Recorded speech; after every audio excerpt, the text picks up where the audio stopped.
Welcome to Pat Moriarty Surf.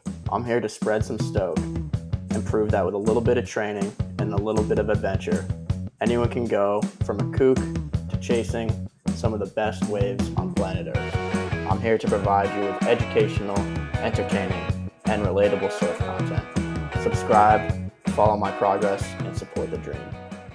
Hey guys, thanks for tuning in. If you are someone who recently picked up the sport of surfing, this video is for you. Make sure you watch to the end to really understand and digest all this information. Today we'll be talking about 5 things I wish I knew when I started surfing. Hopefully I can help you guys out and point you in the right direction. So let's get to it. Number 5, there is no safety in a crowd. When I started out my surf journey, I would see surf spots with tons of people out and think to myself, cool, since everyone else is out there, it must be good. It is human nature to think like this, and throughout history, the madness of crowds paradox has been documented. But in surfing, nothing could be farther from the truth. My advice to beginner surfers is to seek waves that might be a bit less consistent and therefore will attract less of a crowd. It is so much easier to get comfortable in the water when you don't have so many other surfers to worry about. Additionally, the reality is, for the beginning part of your surf journey, you will not be doing much surfing. You're going to be doing mostly paddling, and therefore the quality of the wave you're surfing is not going to matter that much. Number 4, it doesn't happen all at once.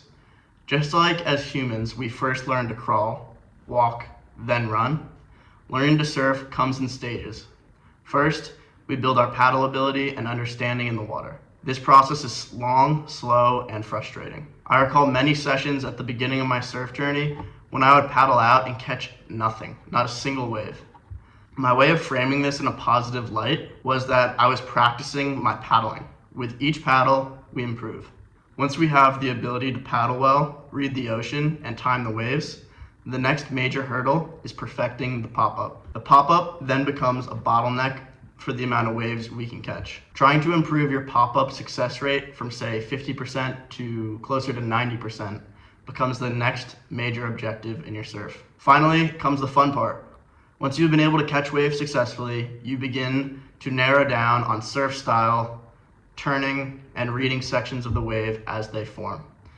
This part of surfing is infinitely deep and takes a lifetime. Number 3, 99% of locals and pros are friendly. Don't be intimidated, ask them questions. Okay, so one of the best ways to learn as a new surfer is by watching the best guys in the lineup. One thing that stuck with me when I first got to Indonesia was how little wasted movement all the good guys had. They were masters of efficiency. Of course, like any new surfer, I was often intimidated or tried to put up a front around these guys to shield my own insecurities in the water. However, these guys should become your greatest resource. Ask them the stupid questions like, any advice for doing a turn? Or what do you do when you get stuck inside? This takes humility to admit to yourself that you don't know it all, but it will pay benefits tremendously. This is a concept I've tried to incorporate into every aspect of my life. Even with starting a YouTube channel, I look at the best surf YouTube channels, see what they do well, and draw inspiration and guidance from them. If you want to get good at something, study those who are already good at it. Number 2, get video of yourself early and often. Okay, this is an extremely slept on aspect of surfing. If you have the opportunity to get video of yourself, it is 100% worth it to do so. It doesn't have to be every time you go out, but if you surf consistently, then maybe once a month you should get video. This way you can third person yourself and objectively judge what you need to improve on.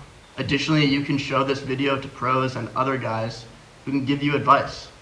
Recently, when I was in Sumbawa, I ran into a local pro there, this guy Oni Anwar, and I showed him a few videos of my surfing, and he gladly gave out some free tips and things that I am working on still to this day. To let you know what those were, it was pointing my hips forward, front of the board, instead of on the side of the board, as well as bringing my back knee in closer to my front knee. And to be honest, when I first started on my surf journey, I was too embarrassed to get video of myself. I didn't want to admit to myself how bad I actually was. So I would say just get over this hurdle and start getting video of yourself early and often. 2 years later, I really wish I had more beginner clips, because to look back on, it would just be so much better to see my progress. Number 1, build confidence out of the water to perform in the water. One thing I did do right in my surf progression journey was taking seriously my dry land training and breath hold training. I worked up my ability to hold my breath up to 3 minutes, which allowed me to have confidence and remain calm in the water. Additionally, I built up my physical fitness out of the water to a point where I was confident I could paddle with anyone. Having strong paddle power and endurance can help overcompensate for the other inefficiencies you will surely have at the beginning of your journey. Comparing this to a race car driver, you want to have the best engine possible. Even if the guy driving the car isn't the most experienced yet, a good engine can overcompensate for a lot. And in surfing, this goes a long way for your safety. If you can hold your breath a long time underwater and paddle forever, you can get yourself out of many sketchy situations in the water. All right, guys, there it is. The 5 keys to improving your surf ability. These are 5 things that I really wish I knew when I started out on my journey. So for those of you guys who are in that position I was just a few years ago, I hope this is helpful. And let me know if you have any questions or comments in the comments. And additionally, if you found this helpful, then make sure you hit the subscribe button. I appreciate it.